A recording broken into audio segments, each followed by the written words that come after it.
रामनवमी के अवसर पे एकत्रित हुए हैं और सबने कहा है कि श्री राम के बारे में महापत है।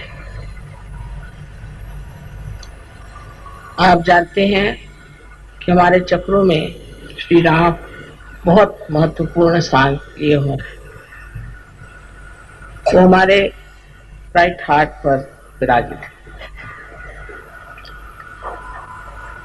श्री राम एक पिता का स्थान लिए हुए हैं, इसलिए आपके पिता के कर्तव्य में या उसके प्रेम में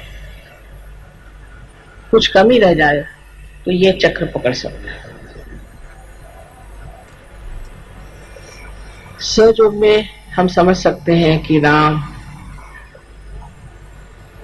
और सब जितने भी देवताएं हैं, जो कुछ भी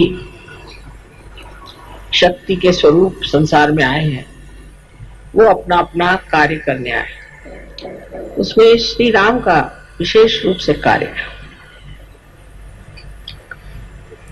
जैसे कि सोक्रेटिस ने कहा हुआ है कि संसार में बेनेवोलेंट किंग आना चाहिए, उसके प्रतीक रूप श्री रामचंद्र जी इस संसार में आए।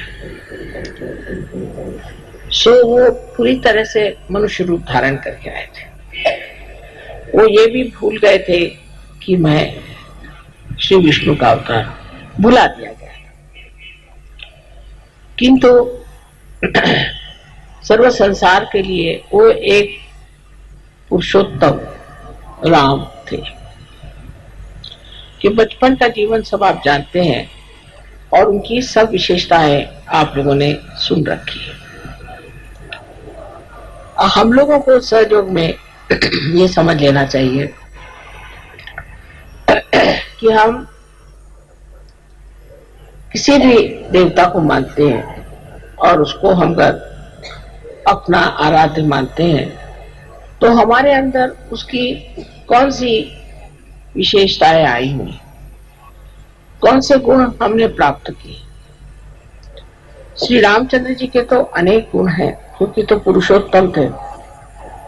उनका एक गुण था कि वो जिस राजकारण को करते थे उसमें सबसे ऊंचा उन्होंने जन का मत रखा, न कि अपनी पत्नी या अपने बच्चे इनका ख्याल किया। आजकल के हमारे घर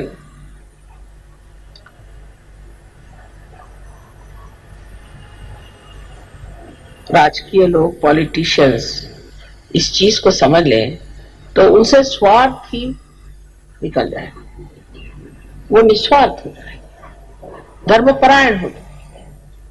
किंतु श्री राम की जो प्रतिमा है वही आज तक किसी ने भी अपनाने का प्रयत्न नहीं किया। उल्टे उनके भजन जरूर गाएंगे, उनके नाम से बहुत बड़े बड़े ऑर्गेनाइजेशन बने हैं, राम मंदिर बनाएंगे, लेकिन ये सब बना लेने से क्या श्री राम आपके अंदर प्रवेश कर सकते हैं? क्या आपके जीवन में उनका प्रकाश आ सकता है या नहीं? ये सिर्फ सहयोगी ही कर सकते हैं कि अपने अंदर बसे हुए श्री राम को अपने चित्त के प्रकाश में लाए। वो अत्यंत निरपेक्ष थे। ऐसे तो सभी देवता लोग किसी भी पाप पुण्य से रहित होते हैं। कोई सा भी पाप जिसे हम पाप कहते हैं वो अगर करें तो वो पाप नहीं होता। जैसे श्री कृष्ण ने इतने लोगों को मारा, श्री राम ने रावण का वध किया, ये हमारे दुनियाई दृष्टि से हो सकता है कि पाप हो, किंतु परमात्मा की दृष्टि से नहीं हो सकता, क्योंकि इन्होंने दुष्टों का नाश किया, इन्होंने बुराई को हटाया और इनको अधिकार है कि ये इस कार्य को करने के लिए जो कुछ भी कर सकते हैं वो करें। जैसे देवी ने राक्षसों को संहार किया, राक्षसों का संहार किया, तो कोई कहेगा कि देवी ने पाप किया, किंतु उनका कार्य ही ये है कि वो राक्षसों का संहार करे और जो साधु हैं उन लोगों को संभाले। श्री रामचंद्र जी के जीवन में एक अहिल्योद्धार बहुत बड़ी चीज है। उन्होंने अहिल्या का उद्धार किया क्योंकि उसके पति ने उसे शापित कर दिया था। उस जमाने में भी कोई स्त्री अगर किसी भी तरह से वाम मार्ग में चली जाती थी तो उसका पति अगर साधु हो और उसकी स्थिति अगर ऊंची हो तो उसे शापित कर देता था।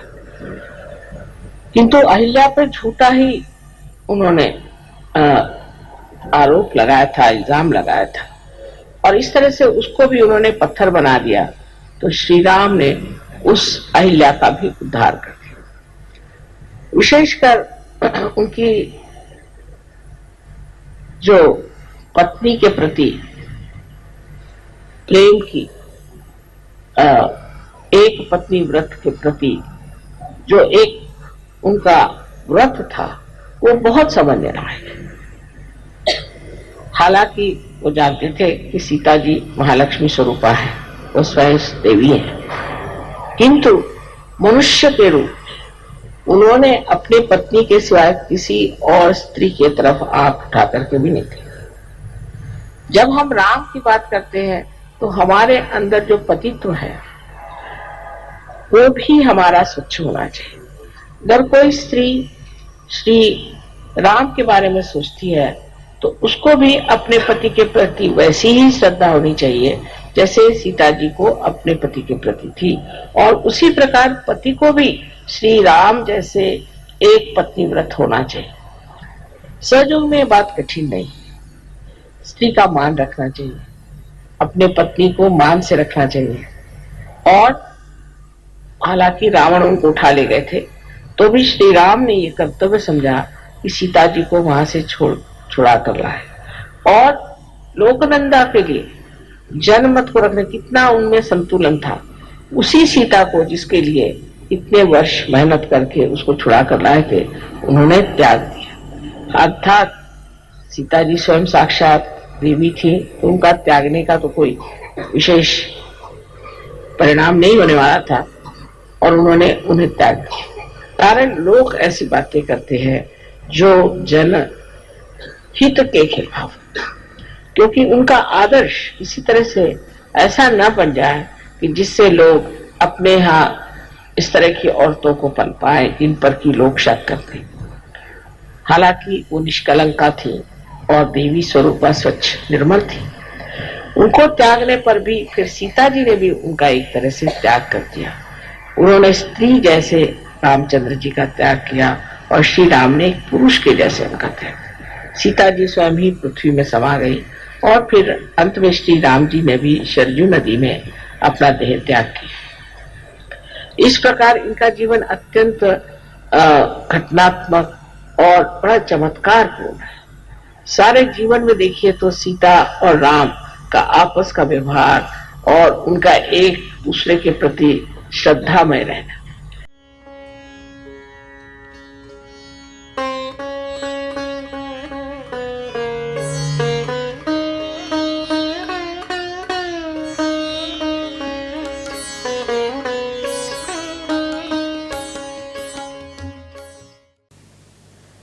See, the softness of Sri Rama goes to the extremes where I call the sankocha the formality, the formal. But it is in English language, formal is not the word, sankoch. He was once, when he was fighting Ravana, he was taking out with his arrow his 10 heads one after another. And if he took out one, then took out the second, the first one would come back. So because he had a kind of a blessing that nobody can kill him by hitting him on his head. So Lakshmana says, you know for definite that this Ravana cannot be killed by hitting on his head. So why don't you hit him in his heart? So he said, the reason is this, that just now in his heart is Mahalakshmi, the Sita. Sita is sitting in his heart. And how can I hit him on his heart? Because she's there, she might be hurt. So what's the use of hitting on the head, he said. He said, because once I start hitting him on the head fast, his attention will go there. As soon as his attention will go into his head, then I can hit him on his heart. See the Sankoch. See the Sankoch, the way he talks.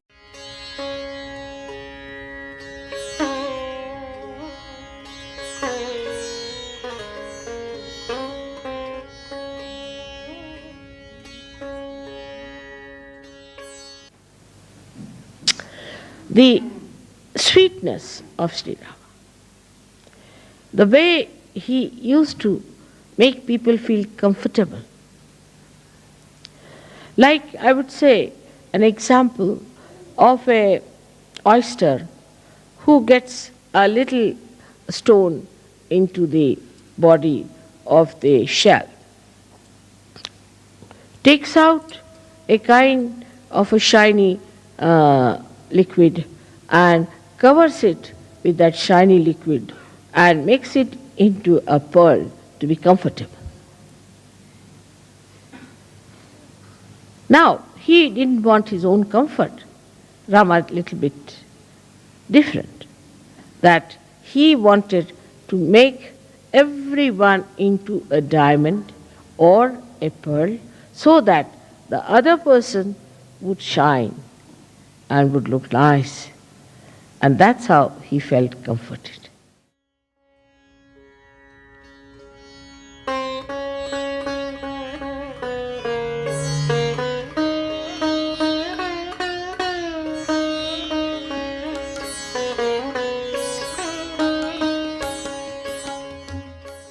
कि आप लोग सब काम करें तो मर्यादा पुरुषोत्तम के लिए, जैसे लोग कहते हैं कि कमाल के, ऐसे आपके लिए भी कहें। सबसे बड़ी चीज है कि मेरे लिए तो आप ही राम का मंदिर है और आप ही इस मंदिर को अपने अंदर बनाए और उसकी पूजा हो और उसको संभाले, उसको देखें और अपने आत्मसम्मान के साथ रहे, अपने आत्म साक्षात्कार का पूरा फायदा भी उठा रहे और उसी के साथ उसकी पूरी इज्जत और उसके प्रति भक्ति होनी चाहिए कि अब हम आत्म साक्षात्कारी, हम ऐसे कैसे कर सकते, हम योगी हैं, हम नहीं कर सकते, हमसे नहीं हो सकता, ये गलत काम। और आप देखिए कि एकदम आशीर्वाद उसी के साथ आ जाए, एकदम उसी वक्त। ये तो रोकड़ा देवी नाम रखा है लोगों ने मेरा, कि वहां हमने बस तय कर लिया और फौरन उसका आ गया। इतना इसका परिणाम, इसका लाभ सबको हो रहा है। सिर्फ उस लाभ के अनुसार आप भी दुनिया को लाभ दें, जैसे कि श्री राम ने अपनी सारी शक्तियां इसमें लगा दी कि जन का हित हो, संसार में एक आदर्श पुरुष की एक मूर्ति बन जाए जिसको लोग देखें। जिस वक्त ये हमारे अंदर घटित हो जाएगा, आपको आश्चर्य होगा कि आप सब के सब कहां से कहां पहुंच जाएंगे। आपके अंदर कोई बीमारियां नहीं रहनी चाहिए, सब बीमारियां चली जानी चाहिए। उसको साफ कर दीजिए, जो आपकी आदतें हैं उसको आप बदल दीजिए, जो जरूरत है वो खाइए, जो जरूरत है उतना बोलिए, सबको आप देखते रहें और इसके लिए अपने अंदर आप मनस, जिसको कहते हैं कि इंट्रोस्पेक्शन, अपने और देखना, अपने और देखना, अंतर निरीक्षण, जिसको कि देखते रहना, क्या करा मैं, कि ये क्यों करा, मैं वो क्यों करा, मुझे क्या करने की जरूरत है, इसकी कोई जरूरत नहीं, मैं सच क्यों, मैं ऐसा क्यों करा, मेरा ये कहां जा रहा दिमाग, रुक जाओ। पूरी समय इस तरह करने से ही आप ध्यान में हो जाए और स्वयं आपकी कुंडलिनी इससे बहुत संतुष्ट होकर और आपको ऐसा आनंद प्रदान करे कि आप कहेंगे माँ ये क्या मिल गया हमको। लेकिन जब आप इसमें फिसल पड़िएगा, फिर आप जानिएगा ये चीज क्या है। बस इसमें फिसल पड़ना है, तभी तक की थोड़ी बहुत मेहनत है। आज मैंने कहा था कि रामचंद्र जी का तो 12 बजे जन्म हुआ था, तो आराम से ही पूजा होने दो और ठीक हो रहा है। तो इसमें रामचंद्र जी की पूजा में तो कोई खास काम नहीं है और मतलब बिचौड़ी पूजा भी नहीं है, लेकिन इसमें समझने की जरूर बात है, क्योंकि वो मनुष्य स्वरूप थे और मनुष्य स्वरूप जो है वो अपने अंदर जो मनुष्यता है, जिससे हम चीज को समझते हैं, जिससे हमारे बुद्धि में, हमारे जिज्ञासा में और हमारे विचारों में परिवर्तन आ जाए, वो चीज श्री राम है। उन्हीं के माध्यम से हमारे विचार बदल सकते हैं, उन्हीं के माध्यम से हमारा स्वभाव बदल सकता है, क्योंकि हमारे लिए एक वो आदर्श है। उनके आदर्श तक पहुंचने के बाद ही दूसरे आप आदर्शों तक पहुंच सकते हैं, क्योंकि वो मनुष्य का आदर्श है।